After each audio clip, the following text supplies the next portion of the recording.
I echo a lot of what my, speakers to my left have said, and our focus, as you know, Chester County Health Department serves the entire county, but when an event like this happens, is we kind of go into our mode of getting involved in those first steps of what is really going on, what's here today, and what could happen tomorrow, so we can work with all of partners, such as those at this table, to try to mitigate it, lessen the impact. So unfortunately, these hospitals closed with little notice, as you've learned, so we went into hyper-focus mode. And we went into hyper-focus mode while coming off of COVID and IDA, and I'm not speaking from the health department, I'm speaking from our community level. So this was just another, almost smack in the face. But we're Chester County, we come together, and one of the first things, as Commissioner Moskowitz alluded to, is the county established its own task force. Some of us are here today, but there's many others involved, and really our charge was, don't worry about if it's going to close, because we all read the articles, oh, maybe they won't, maybe they found a buyer, oh, they're off, they're on. It was, assume they're going to close, and let's plan accordingly. And that's really what our charge was. And the health department was a part of that, and we met regularly. And again, it was to focus on how do we lessen the impact, how do we get the facts correct to our community, how do we get the right information in the right hands.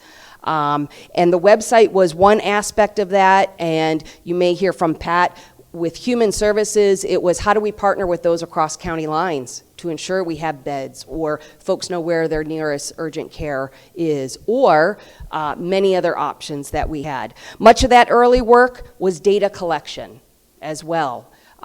You never realize what you don't know until you're in a crisis. So we did a lot of that data collection, so we knew if we're here today and something changes, is that change positive or negative, and then what do we need to put in place to handle that. So as a health department, we got involved in both regions, both Coatesville and the Jennersville.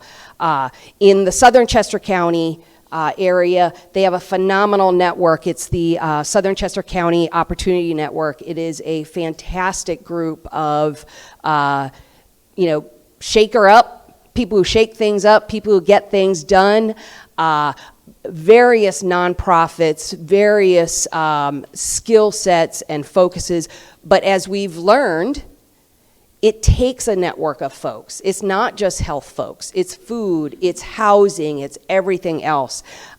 So the health department was involved with this group already for other important issues, but this is the one we brought to that community because Jennersville, it happened before Coatesville's closure, and we didn't have that community voice. So our ask as the health department to all of those in that network were go out and ask those you serve, those you engage with, what are you hearing, what are you feeling, what do you need, what don't you have that you want? And a lot of that has come through word of mouth. It's very interesting how two different regions, both with a hospital closing, take on the crisis in different ways, but both effective.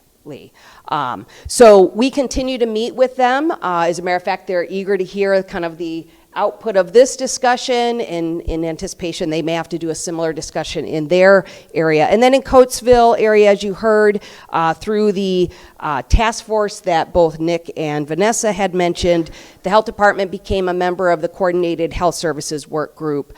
That was really, a group focused on short-term and long-term solutions. Some of the short-term are just understanding what are some of the possibilities, what's already there, how can we engage with existing partners. It's a pretty big ask to take the volume of patients and services a hospital like Brandywine provided and disperse it amongst those already in the network. But both communities, Southern Chester County and Coatesville, have fantastic federally qualified health centers, both of which are sitting here today. And they would welcome additional patients. May not be able to provide all the services, but having that connection to a key health center is critical. And it also, in those longer term solutions, the integrated health service system that's been mentioned, how do we transform the way health services are delivered, with or without a hospital in our community? And Coatesville is positioned really well to kind of pilot that for the county. And what do we learn from that that could be, translated to other communities without waiting for a crisis? Because this is where healthcare needs to go in general, and this is some of what hospitals are recognizing, what is their involvement in community health.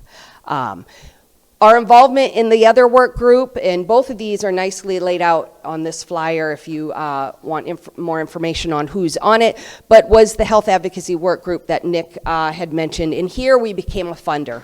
And I love it when the health department can operate on different levels.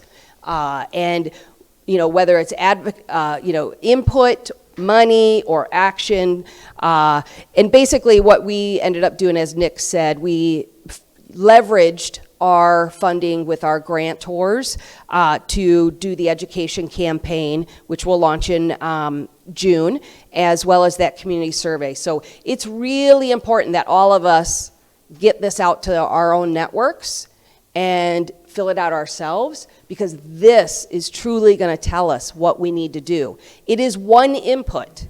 So after this survey, or I should say concurrent with this survey, is a larger community assessment. And that community assessment will engage focus groups with various different groups, community, healthcare delivery systems, et cetera. And all of that's going to kind of be coalesced together for two purposes, really. How do we locally leverage that information to make that transformation, to inform this integrated health delivery system model? And how do we share that with a prospective new hospital buyer to say, this is what your community really needs,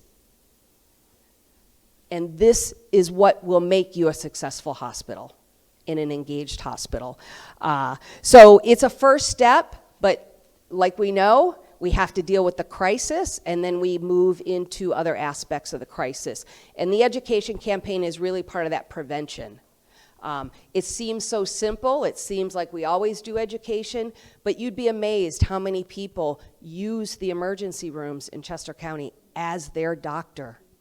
So we need to reteach, retrain ourselves, and it doesn't matter where we come from and what we look like, retrain ourselves on when do you call 911?